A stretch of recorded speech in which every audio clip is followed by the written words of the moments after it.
As I found myself standing at the edge of an eerie expanse, the once reassuring familiarity of my dreams had been usurped by an unsettling panorama painted in shades of terror.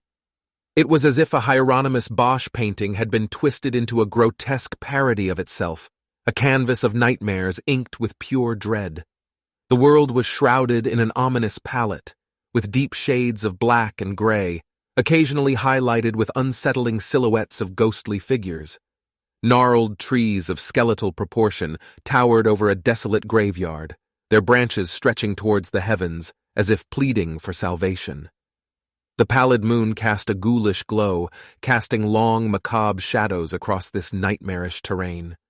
The wind whispered of impending doom, carrying on its breath the scent of decay and despair.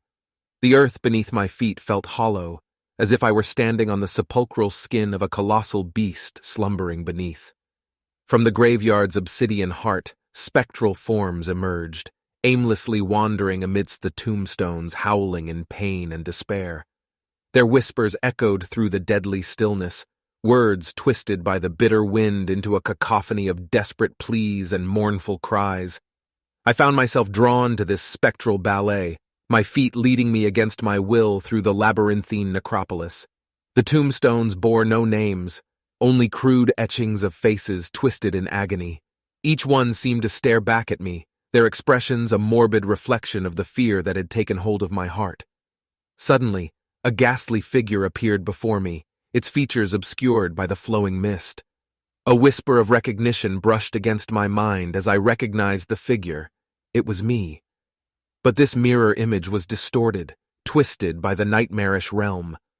My doppelganger's eyes were vacant, a mouth frozen in an eternal scream, and the body wreathed in a spectral shroud. The ground beneath me began to tremble, roused by an unseen dread.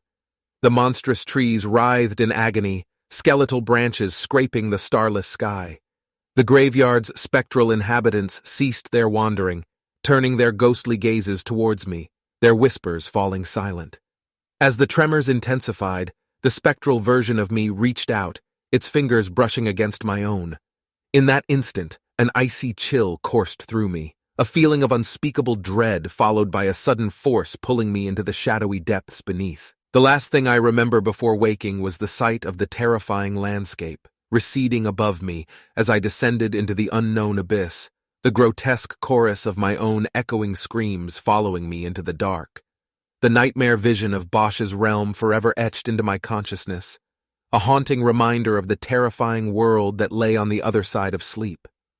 Or so I thought. When I looked into a mirror, I saw the same ghastly figure which image was burnt into my memory. But this time something was different, not in the creature look but behavior. It was mimicking my every move. Only then I cared to look at myself to find myself terrified of what I saw. That image in the mirror wasn't twisted. It wasn't showing me creature trapped inside the mirror. It was showing me.